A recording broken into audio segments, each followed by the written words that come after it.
Welcome to TVBS Meeting Room, where we tackle global issues with a view from Taiwan. I'm your host, Wenqi Yu. Today, we have two distinguished guests, Taiwan's Foreign Minister, Joseph Wu, and former U.S. Secretary of Defense, Dr. Mark Esper. We're here to talk about Taiwan, U.S., China, national security, and of course, Dr. Esper's book, A Sacred Oath, or in Chinese, 一触即发. That's just published a few days ago by TVBS. It's available in all bookstores in Taiwan and can be ordered online from anywhere in the world. Welcome, Minister Wu and Secretary Esper. Thank you. Glad to be on your show. I believe you knew each other. Ni hao. I believe you knew each other already. Do you remember your interactions in the past when your government services overlapped? Maybe between 2017 and 2020? Well, I guess I'll go first. Minister Wu obviously worked in the Foreign Ministry and myself in the Department of Defense. And given the restrictions on U.S. policy with interactions, we frankly didn't have interactions during that time period. Although we discovered later that we have a good many mutual friends in our respective spheres. And of course, I've been working on China-Taiwan policy since the mid-1990s. So my first visit to Taiwan was in the early 2000s. So my experience, my interaction with Taiwanese officials go back many years, but I was really pleased to for the first time meet Joseph Wu after my government service, and have the relationships continued since then and blossomed so that we can have really good discussions about current U.S. policy toward both China and Taiwan. Well, Mark was right that there were some restrictions over the Minister of Foreign Affairs from Taiwan to interact directly with senior officials in Washington, D.C. But there was a very rare chance for me in 2019 in the Ronald Reagan Defense Forum. And Mark was speaking on the stage, and I was sitting in the audience, and it was only a few meters away. And his speech was impressive, so impressive. He was talking about China and the challenges posed by China on the United States and also on the international community. And later I was interviewed by him and he represented the McCain Institute. And I believe that that interview is still on YouTube. And later he came to Taiwan and we had a wonderful face-to-face chat with each other. And also he called on the president and other very senior officials here in Taiwan.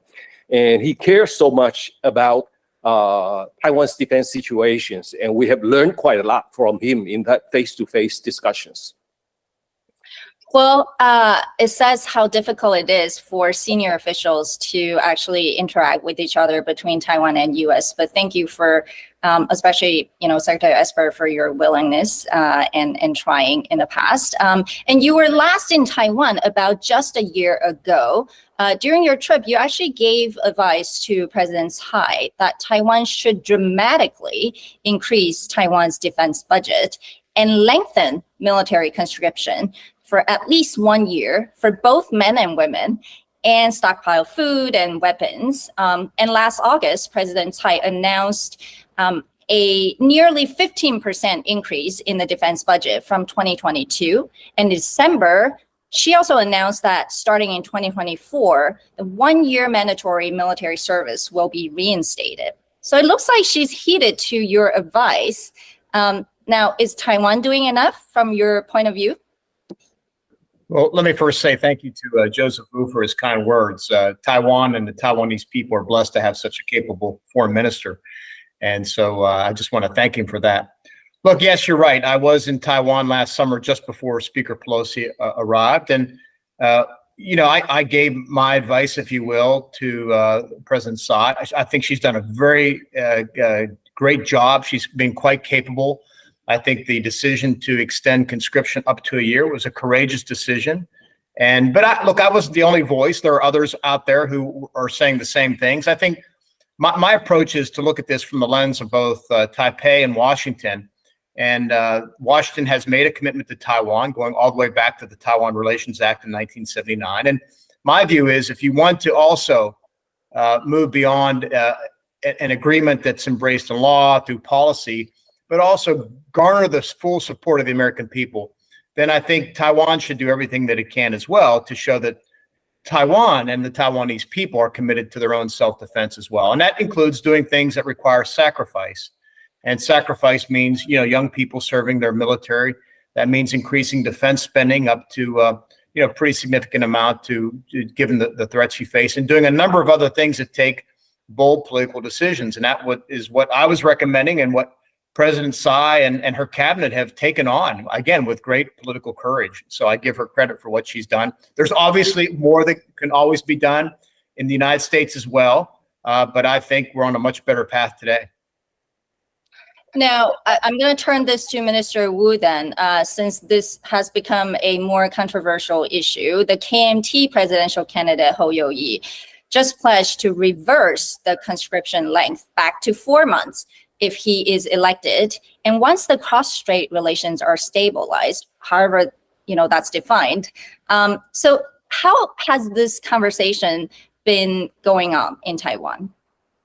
Well, I think Mayor Hou made that remark, but he knew that he's running into a lot of opposition from the Taiwanese people, and also some concerns from the international community, especially from the United States. He quickly readdressed his way of speaking about the conscription, and he put some serious conditions on shortening the conscripts.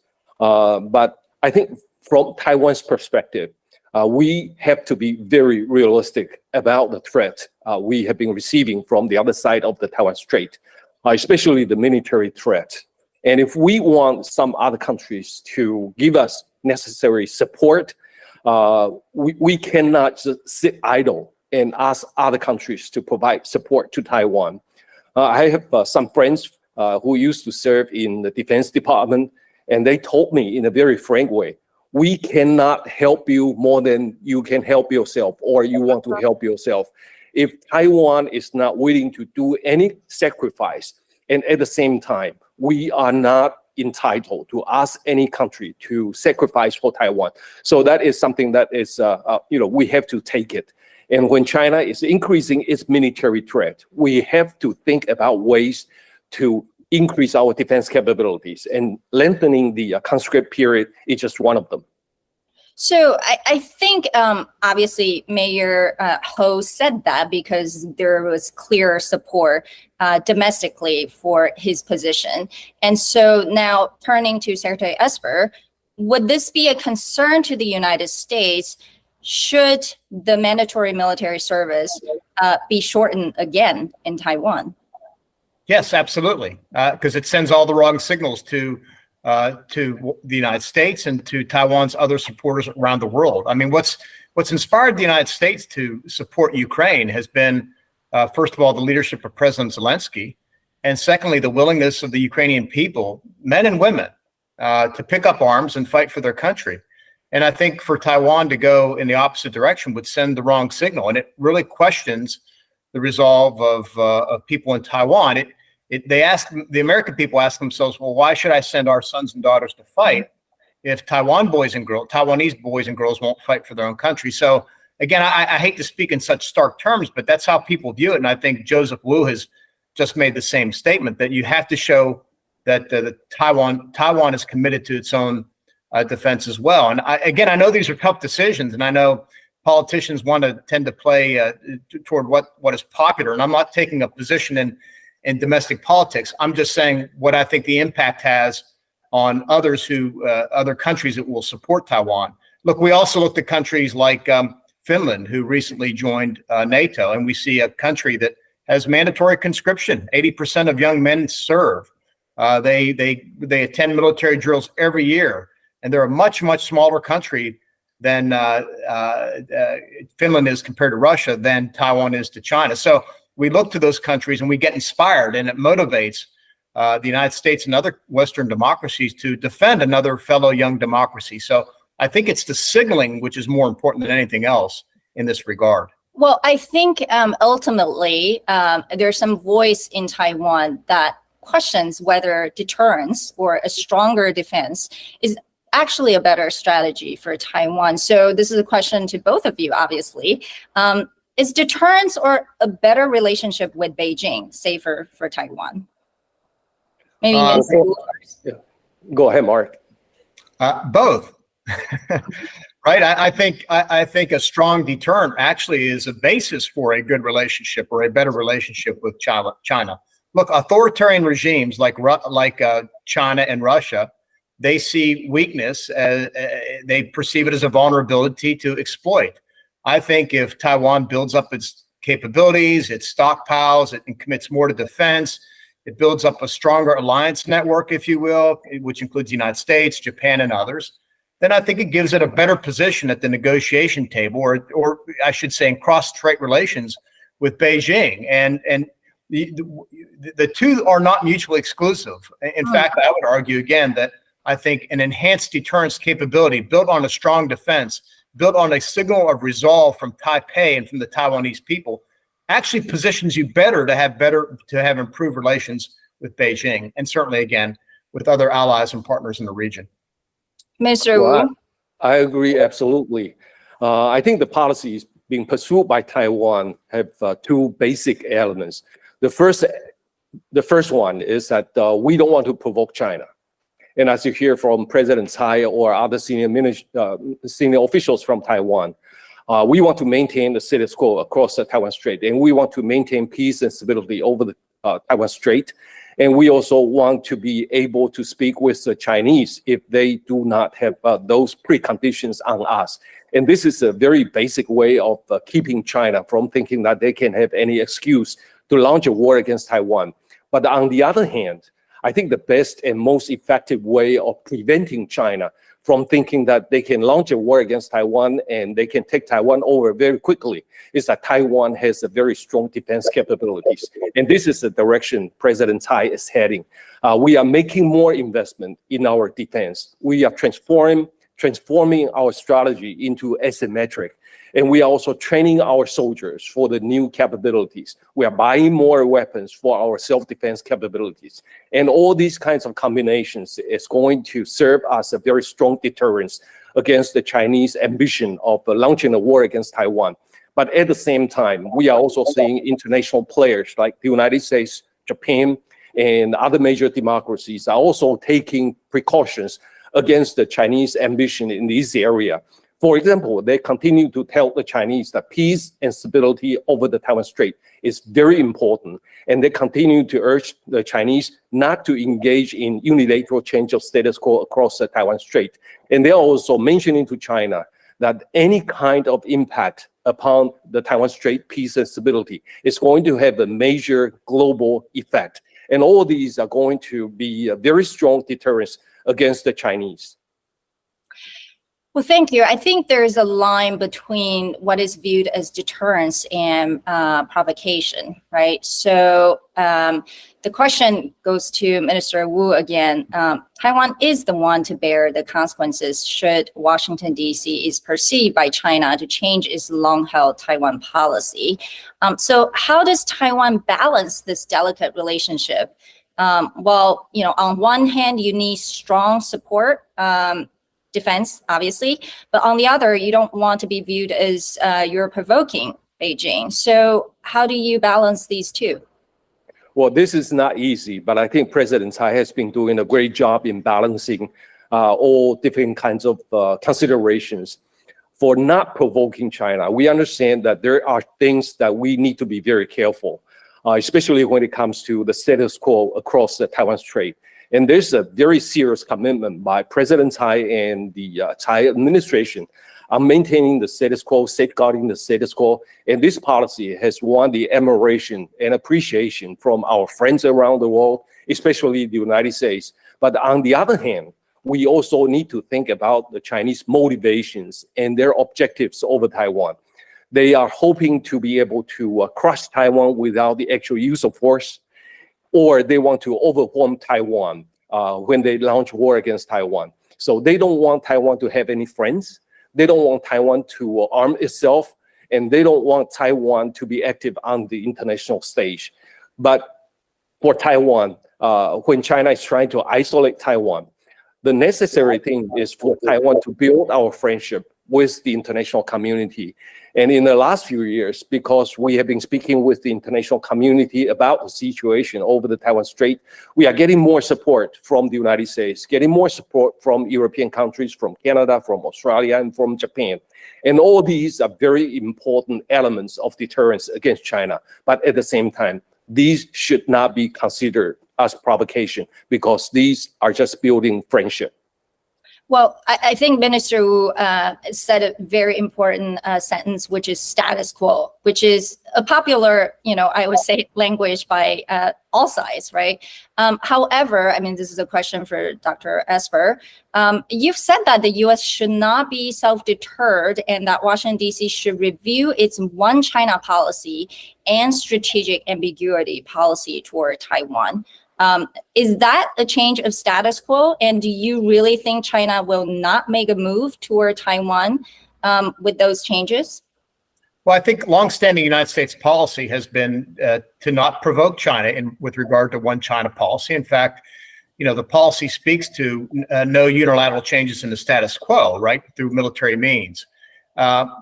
But the status quo, frankly, has changed, and Beijing has changed it. And so when I speak to the need to review the one China policy and to remove strategic ambiguity, it's because of what Beijing has done over the past 40 years, or at least certainly since the Taiwan Relations Act was passed in 1979. The TRA says that the United States would maintain or provide Taiwan with the arms and assistance it needs to defend itself. But if you look at the balance of power in the last 40 years, between Taiwan and Beijing, it's become very lopsided. Beijing has a much larger and more capable military force for obvious reasons, right? The size of its economy, country, so forth and so on. So the balance of power in the Taiwan Strait has changed, and China has unilaterally changed it. And just look at the provocative actions by Beijing over the past 40 years. I mean, just last week, you had dozens of crossings of the median line by Chinese military aircraft. You have over a dozen ships off of Taiwanese waters. That didn't happen 40 years ago. That didn't happen 30 years ago. It didn't happen 20 or 10 years ago. But now it is the status quo because Beijing has changed it and is being provocative. And so that's why I've argued that I think we need to take a look at our one China policy and make sure it is sufficient for the time. At the time of the opening of the time of the passage of the Taiwan Relations Act, Taipei also made claims on the mainland. That's not the case anymore. There are aspirations to do other things. So I think so much has changed that it is time to update our policy as well. And I think less strategic ambiguity would send a better and more deterrent signal to Beijing about American willingness to support Taiwan if it is attacked unprovoked by Beijing. So that's kind of a short history, which you both know better than I do. But my view has been that China has been the aggressor here, not Taiwan and not the United States. Well, clearly, people define, what's been changed differently. And so I think, the question for Minister Wu related to this was last year, U.S. House Speaker Nancy Pelosi decided to visit Taiwan. I'm sure it's related to this idea that Taiwan needs more reassurance of U.S. security guarantee. So it requires a lot of wisdom and creative thinking when it comes to this kind of situation, senior level officials visiting each other. What were the communications like with the Biden administration as well as the speaker's offices, to the extent that you can share? Well, thank you very much for this question. We stay in very close touch with the Biden administration. In fact, in my experience, in communicating with the administration in Washington, D.C., we are staying in closer communication than in any other period of time. And I think that is because the Chinese have ramped up its military threat against Taiwan, engaged in economic coercion, and also engaged in hybrid warfare against Taiwan. And I think in order to prevent war from taking place, or for Taiwan and the United States to work closer with each other, those kinds of communications are absolutely necessary. And when you mention about Speaker Pelosi's visit to Taiwan, we are also in close touch with her office. In fact, we have been in close touch with all the congressional leaders in Washington, D.C. And we are supported by both sides of the aisle. And this is something that we feel very proud of. And in order for Taiwan to get the support from the United States, that kind of communication is absolutely necessary. And for Speaker Pelosi to visit Taiwan and to show her support for Taiwan, that is highly welcomed by the Taiwanese government and the Taiwanese people. I don't know whether anyone over here has noticed, but when Speaker Pelosi was here in Taiwan, there were a lot of people on the street side showing up the sign says that we love you, Speaker Pelosi. And that is coming from their spontaneous way of showing appreciation. Taiwan has been isolated by China, and the Chinese objective is continue to isolate Taiwan. But to Taiwan, for us to, in order for us to be able to fight against the Chinese attempt to isolate us, we need friends. So anyone who wants to come and show support to Taiwan will be welcome, whether it's Speaker Pelosi or Senate President Vice-Cho or any other congressional leader. Support for Taiwan is natural, but it's only the Chinese way of threatening Taiwan that would attract more people who want to come to Taiwan and show their support.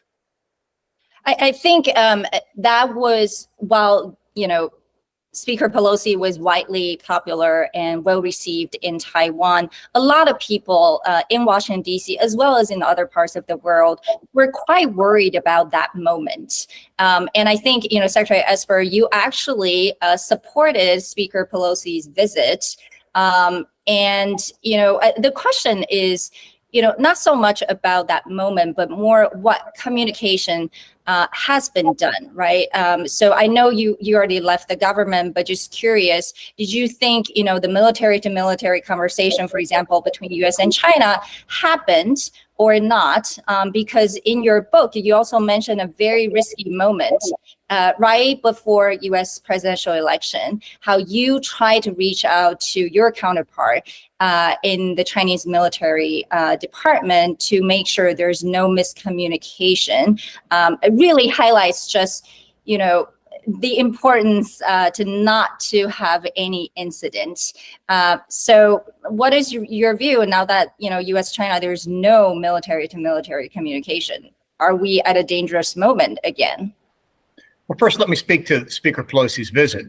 First of all, it was not unprecedented, of course. Speaker Gingrich went there in the mid-90s, and yet when Pelosi visited late last year, China, again, completely tried to change the situation and make it into much more than it was. And I think Speaker Pelosi wanted to visit because she felt strongly about human rights.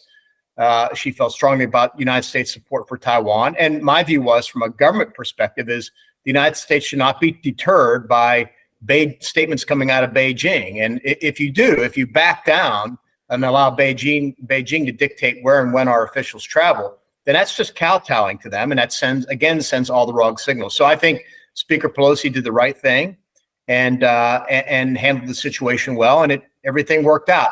Now, a year later, of course, Speaker McCarthy was considering a visit, and I think President Tsai played it very well. And rather than McCarthy going to Taiwan, which was in a much more heated moment between the U.S. and China, she traveled to the United States. And I think it was, again, a very deft way of handling the situation. With regard to my book, and I've talked about many of these issues in the book. I have a whole chapter on China, and I speak about Taiwan and Taiwan policy. But I was concerned in October of 2020, as we were preparing for exercises in Asia, with Japan, that at a very uncertain time when China was concerned about what the United States may do, they were unsure about our exercises. If you recall, Xi Jinping was speaking to his military. He was telling them to be prepared. What I wanted to avoid was any type of accident or incident or mishap or misunderstanding. And so I kind of sent a message to my leadership: just steady as she goes, do nothing abnormal one way or the other. And we pushed back an exercise for a few days to avoid the timing of a U.S. general election. I had a good relationship, I thought, with the Chinese defense minister at the time. I worked to meet with him every quarter or so to discuss issues in person or by Zoom like this. because I thought it was important to have a communication line to understand one another. And I still believe that to be the case. Here we are, though, in 2023, and Secretary of Defense Austin has not spoken for quite some time with his counterpart. I think part of it is Chinese posturing. There are problems with the United States sanctioning the general. On one hand, problems going back to the balloon incident, other issues. And I think this is more China kind of playing politics between Washington and Beijing. I do think there needs to be a relationship between the two. I think communications are important. That said, I would not be going back and forth with Beijing, begging, pleading, if you will, for, I'm not saying that we're doing this, but it could come across that we're so desperate to have a meeting that it conveys weakness. And that's something you cannot do with Beijing. So I think we need to keep working on it, rebuild the lines of communication, because I think those are important. Well, let me say a few words in addition to what Mark just said. I think he's absolutely right. In addition, I think we also need to look at Beijing's strategy. I think Beijing's strategy, especially over Taiwan, is that they want to say that this is provocative and that is provocative, and you cannot do this and you cannot do that. And if we accept what Beijing has been saying to Taiwan, I think Taiwan might as well surrender. But that's not going to happen. I think the right thing for all of us to do is when we think that something is right, we need to continue to do it. And we cannot let Beijing dictate our terms, like how Taiwan make friends or how Taiwan is building up its defense capabilities. Again, I'll further that, and by saying what Beijing's been doing the last year, at least since Pelosi's visit, with increased crossings of the median line, warships off the waters of Taiwan, all they're doing is slicing away at the standards, at the bars by which we protect and Taiwan safeguards its sovereignty. I think the United States and its friends in the region should match that, should challenge the Taiwan with our own deployments, our own exercises, our own increased training, so that the Chinese realize that the more they pick this up, the more we will assist and not back down. And I don't think we've sent a strong enough signal to Beijing when it comes to those types of actions on our part. Agree, and I think I might want to say a few more words than what Mark just commented. Beijing has been trying to change the status quo unilaterally over the Taiwan Strait. They've been flying over the median line of the Taiwan Strait, which has been safeguarding the status quo and peace and stability over the last few decades. And it's not just the Taiwan Strait. Beijing has also been trying to change the status quo over the East China Sea and the South China Sea. And Beijing has also been trying to change the status quo in the Pacific. And Beijing has also been trying to set up its ports for future naval operations along the Indian Ocean. And I think that requires our attention. And for us to be able to deal with that, I think all democracies need to work with each other to prevent Beijing from changing unilaterally changing the status quo in different parts of the world. Well, it's good to see that Taiwan is working closely with the U.S. and some other allies to strengthen the defense. But diversification of strategy is also important. So this is for Minister Wu. Is Taiwan having other hedging strategies? We've been trying to build up friendship with many other democracies. And I should say that our relations with major democracies have been improving tremendously in the last couple of years. You were just in Europe, right? You were just in Europe a few weeks ago. That's right. I was just in Europe. Our relations with major European countries, with the UK, with Canada, with Australia, with Japan, have also been tremendously improving. And if you listen to the statements coming out of these capitals or their summits, G7 summits, or all kinds of 2+2 meetings, they all come up with a standard phrase that it is very important to maintain peace and stability over the Taiwan Strait. And they also oppose unilateral change of status quo over the Taiwan Strait. And they recently been saying that peace and stability over the Taiwan Strait is a very important matter to the global security and prosperity. And I think this is very important to look at Taiwan's strategic position. Taiwan is a major democracy, and it's also a powerhouse for semiconductor production. And this is also a major international shipping route through Taiwan Strait. And if all these are being disrupted, I think it's going to have a major impact upon the global community. And because of this repeated explanation to the members of the democracies, now I think there's a common understanding that rendering friendship and support to Taiwan is a good thing. And we are hearing all these kinds of support now. Well, I think I'm glad that you mentioned Taiwan's semiconductor industry, because I think, Taiwan's strategic importance is more than defense and security, or defense in another way. And so, however, it has become a double-edged sword for Taiwan's leading chip manufacturing companies.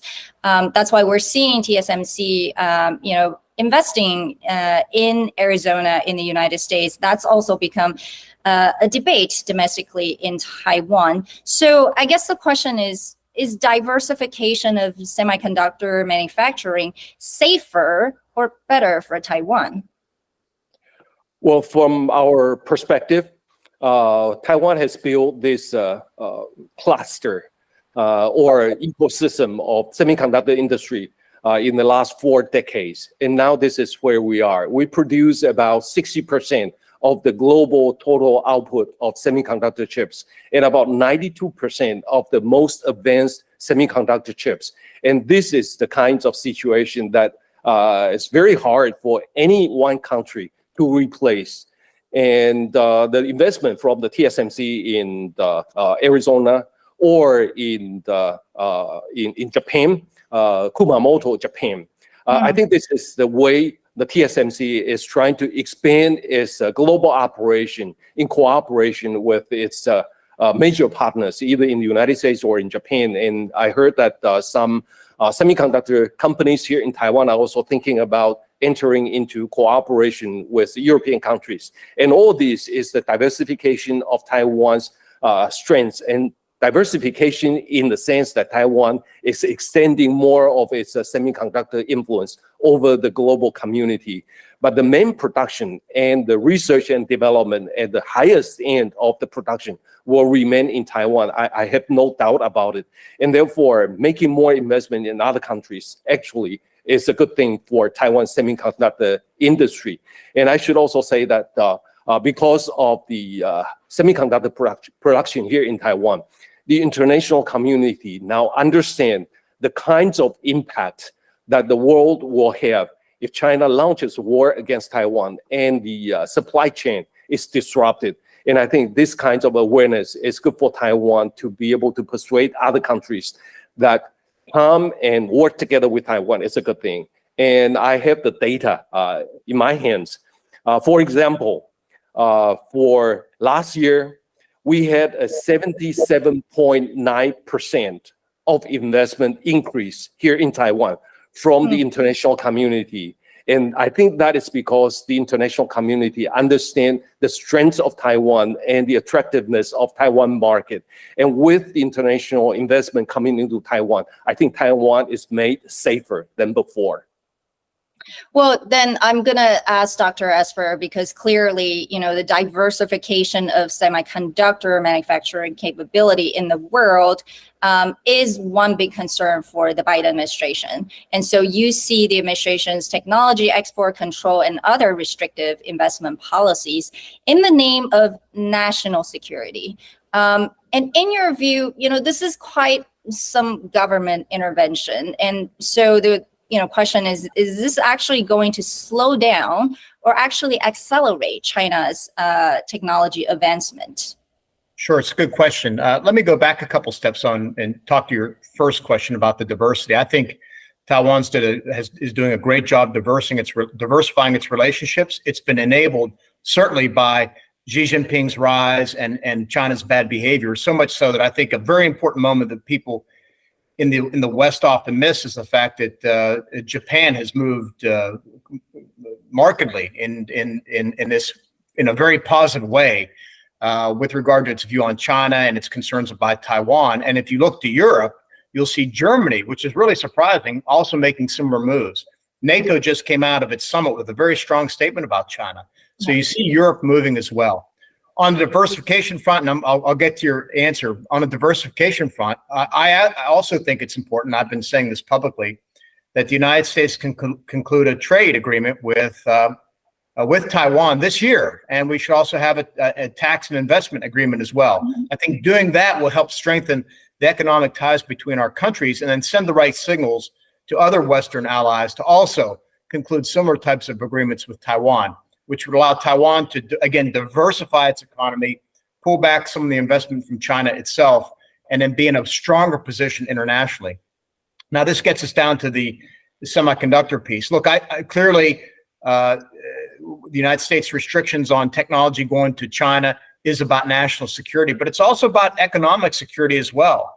You know, semiconductors, chips, if you will, are going to be the lifeblood of today's economy, of our economic prosperity, our national security, and our way of life. And I think we cannot allow that to be at risk. I think that's part of the diversification scheme, but we also cannot allow China to have access to those advanced high technology items, chips, that will allow them to fuel their industries and their military. Look, they got the largest military in the world right now, and it's getting better and better. That's one concern. At the same time, they have a strategic plan to dominate certain industries, aviation, telecommunications, biotech, you name it. And we cannot allow China to win that race. And we cannot allow an authoritarian regime to dominate these key industries, because we will all suffer as a result. So I think what the Biden administration is doing, it's a continuation, frankly, of the Trump administration policies when it comes to controls on chips. They've taken a step further. It needs to be multilateral, but I think it's all a good thing when it comes to protecting ourselves.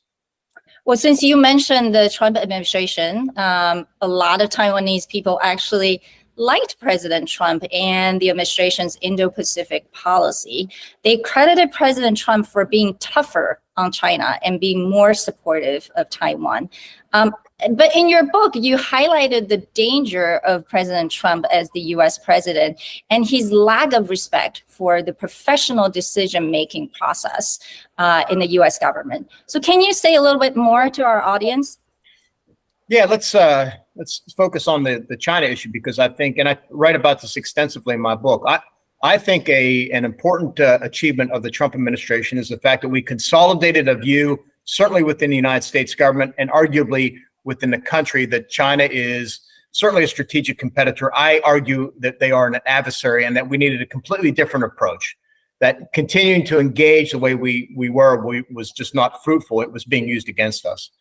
I give a lot of credit, not to Donald Trump personally in this regard. I think it was a well-crafted policy by his national security advisor at the time, H.R. McMaster, and that was further developed by his cabinet.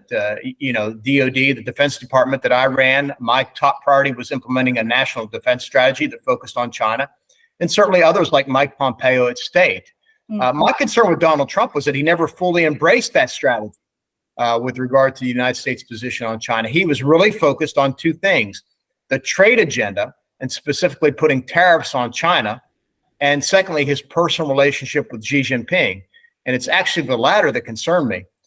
Donald Trump, frankly, didn't get tough on China until COVID hit the United States really hard in the spring of 2020, and that we had every reason to believe that China was behind it, certainly not providing information to help us deal with the pandemic, the global pandemic. So my concern with Donald Trump was more that he valued his relationship with Xi Jinping more than he did implementing, I thought, was a really robust, comprehensive strategy to deal with China and to support friends like Taiwan.